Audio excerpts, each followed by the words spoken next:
Ibu peserta pelatihan kepemimpinan nasional yang saya banggakan, salam sehat dan tetap semangat. Bersama saya Margareta Yuliani, kita berjumpa dalam pertemuan terakhir di hari ketiga pada pembelajaran secara sinkronus. Banyak hal yang menarik yang saya dapatkan dalam proses pembelajaran kita pada 2 kali pertemuan sebelumnya di Agenda 2 Kepemimpinan Strategis Pelatihan Kepemimpinan Nasional tingkat 2. Luar biasa interaktif Bapak Ibu dalam berdiskusi, dalam sharing pengalaman, pandangan-pandangan dan masukan yang keren pokoknya. Semuanya dikemas dalam perspektif kepemimpinan strategis. Pada sesi terakhir kita, saya ingin memberikan penguatan terhadap hasil diskusi dan pendalaman pembelajaran di Agenda 2 Kepemimpinan Strategis yang mempelajari tentang kepemimpinan digital, kepemimpinan kewirausahaan, dan organisasi pembelajaran.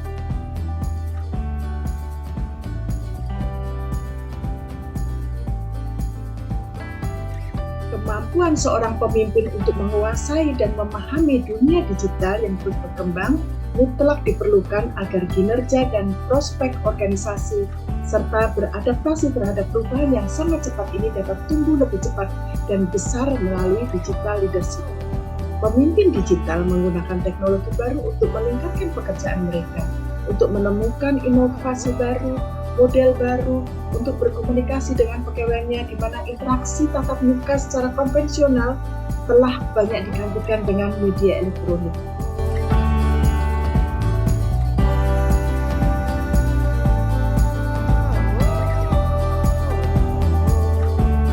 Para pemimpin juga harus memberikan informasi yang cukup untuk membuat orang peduli dan berinvestasi.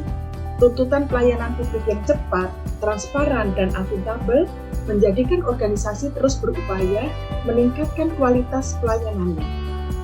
Berbagai organisasi dalam pelayanan publik perlu didukung oleh proses digitalisasi yang terkait dengan sistem, infrastruktur, bisnis proses, kelembagaan, serta pengembangan kompetensi SDM-nya, termasuk mempertimbangkan keamanan data.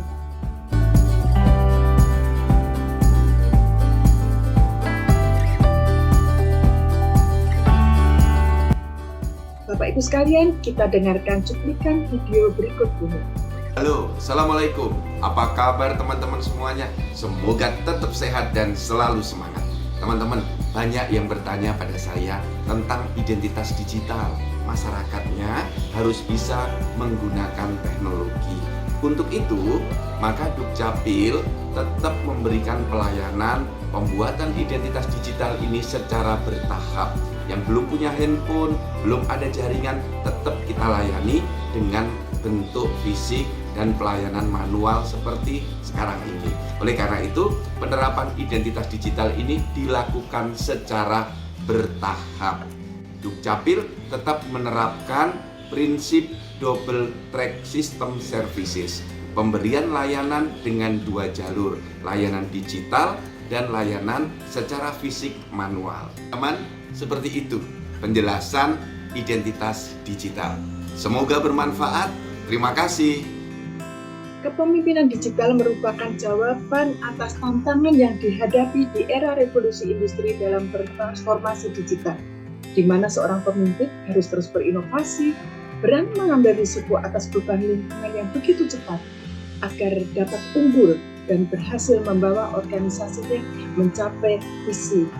Bapak, Ibu, peserta pelatihan kepemimpinan nasional tingkat 2 di Agenda 2, sebagai seorang pemimpin harus mempunyai keyakinan diri yang kuat, membangun hubungan baik dengan orang lain, memiliki visi yang menentukan arah dan mendorong orang lain di sekitarnya untuk mencapai tujuan dengan kemampuannya dalam memecahkan masalah, pengambilan keputusan yang efisien, keinginan untuk mengakui risiko, dan kemampuan negosiasi yang baik. Inilah yang disebut dengan kepemimpinan kewirausahaan.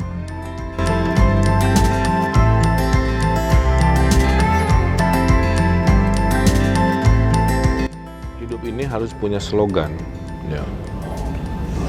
Ayo semangat, gitu kan. Jangan menyerah, merdeka. Wah, rupa-rupa lah ya. Bangsa kita butuh kata-kata penyemangat yang positif, karena di alam bawah sadar, kalau saya rajin bilang juara tuh mental jadi ke bawah harus berprestasi. asal fokus bertransaksi, berdagang, beraktivitas ekonomi dengan diri sendiri, itu aja. Kreativitas itu harus berinteraksi dengan sistem yang ada ya. Jangan hanya berpikir ekonomi itu transaksional aja. Brand-brand itu harus ada aktivitas sosial, ada CSR, support komunitas, itu penting. Bagi seorang wirausaha atau entrepreneur yang berusaha untuk menciptakan perubahan, pola pikirlah yang membantu mereka mengatasi tantangan unik dan kompleks. Itulah yang menstimulasi mereka mengambil risiko, menetapkan visi untuk pertumbuhan, dan melihat peluang yang tidak dapat dilihat oleh orang lain. Organisasi harus mampu untuk menghadapi tantangan yang mengalami perubahan dalam segala aspek lingkungan kehidupan dan mampu menyesuaikan diri dengan perubahan itu agar tetap bisa bertahan dan berkembang, mencapai kinerja yang tinggi, memenangkan persaingan dan memperbaiki kualitas dengan memunculkan berbagai inovasi. Disinilah pentingnya membangun organisasi pembelajar.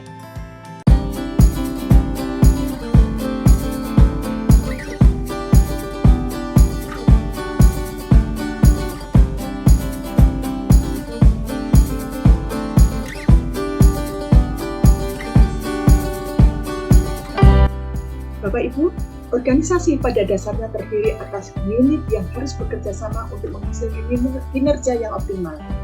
Semua saling terhubung, dari berpikir bagian menjadi berpikir secara keseluruhan, dari melihat orang tidak berdaya pada anggota aktif dalam membentuk realitasnya sendiri, dari sikap reaktif atas kondisi saat ini menjadi pembentuk masa depan.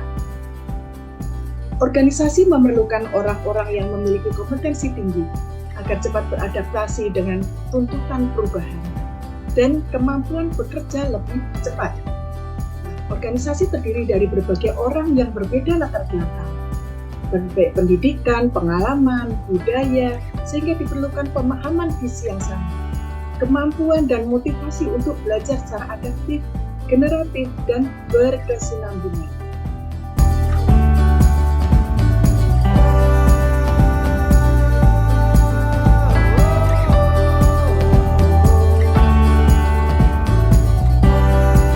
Mari kita dengarkan cuplikan video berikut ini. Peningkatan kualitas sumber daya manusia adalah sebuah kebutuhan.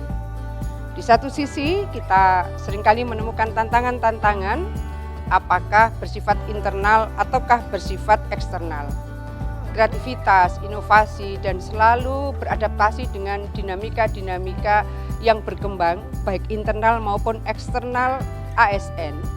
Internal atau external government itu menjadi sesuatu yang harus kita lakukan dari berbagai ikhtiar kita meningkatkan kualitas SDM yang unggul dan kompetitif. Tentu kita menyiapkan, mendidik, mendiklat bahwa yang sekarang didiklat adalah mereka yang akan bersiap juga untuk berhadapan pada 4.0 sekaligus 5.0.